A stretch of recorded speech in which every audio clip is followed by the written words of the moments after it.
رسول اللہ حضرت محمد صلی اللہ علیہ وسلم کے انتقال کے بعد انسانیت کا امتحان اور بھی گہرا ہو گیا۔ ان کا نورانی چہرہ دنیا سے اوجھل ہو چکا تھا، لیکن ان کا پیغام قرآن اور سنت ہمیشہ کے لیے زندہ تھا۔ وہی روشنی اب امت کے دلوں میں بس چکی تھی، کیونکہ وہ آخری نبی تھے۔ ان کے بعد کوئی نیا پیغمبر نہیں آنے والا تھا۔ اب اس دین کی حفاظت اور اس کا پھیلاؤ امت کی ذمہ داری تھی۔ ان کی وفات کے ترنت بعد مدینہ میں ایک بڑا امتحان سامنے آیا۔ کچھ لوگوں نے سمجھ لیا کہ اب دین کمزور پڑ جائے گا۔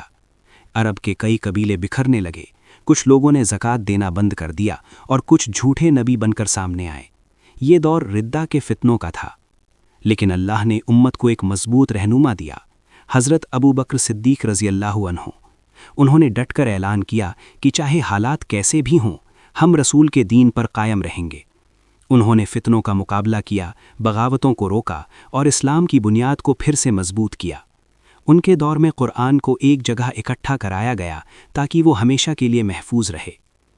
ان کے بعد خلیفہ بنے حضرت عمر فاروق رضی اللہ عنہ۔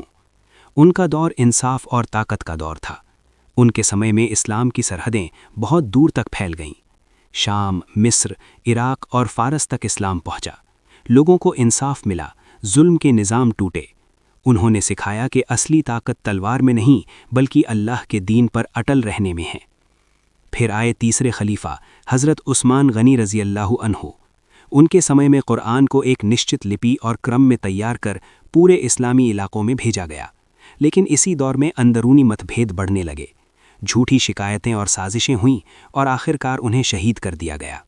یہ گھٹنا امت کے لیے ایک گہرا سبق تھی کہ جب صبر اور ایکتا کمزور پڑتی ہے تو فتنے سر اٹھا لیتے ہیں۔ اس کے بعد خلیفہ بنے حضرت علی رضی اللہ عنہ۔ وہ گیان، بہادری اور نیائے کے پرتیک تھے، لیکن حالات اور کٹھن ہوتے گئے۔ جنگ جمل اور جنگ صفین جیسے بڑے سنگھرش ہوئے۔ انت میں وہ بھی شہید کر دیے گئے۔ اس دور کو فتنہ کبریٰ کہا جاتا ہے، یعنی بڑا امتحان۔ اسی سمے سے مسلمانوں کے بیچ مت بھید گہرانے لگے۔ خلافت راشدہ کے بعد امید اور عباسی سلطنتوں کا دور آیا۔ اسلام دنیا کے کئی حصوں میں پھیل گیا۔ بغداد، دمشق اور قرطبہ جیسے شہر علم اور تہذیب کے بڑے کیندر بنے۔ مسلمانوں نے وگیان، چکتسا، درشن اور کلا میں مہان یوگدان دیا۔ لیکن ہر دور میں ایک بات صاف رہی: اصلی نور صرف اللہ کا ہے۔ وہی نور ان دلوں میں بستا ہے جو توحید پر قائم رہتے ہیں، انصاف کرتے ہیں اور ظلم سے دور رہتے ہیں۔ آج بھی وہی سلسلہ جاری ہے۔ کوئی نیا رسول نہیں آئے گا کیونکہ پیغام پورا ہو چکا ہے۔ اب ہر مسلمان کی ذمہ داری ہے کہ وہ اس نور کو اپنے عمل سے زندہ رکھے۔ دنیا میں چاہے کتنا بھی اندھیرا کیوں نہ ہو، قرآن کی روشنی اس سے کہیں زیادہ تیز ہے۔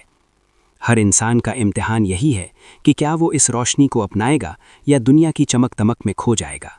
یاد رکھیے، ہر مشکل کے بعد آسانی ہے اور ہر اندھیرے کے بعد اجالا۔ بس ہمیں اپنا راستہ سیدھا رکھنا ہے، صرف اللہ کی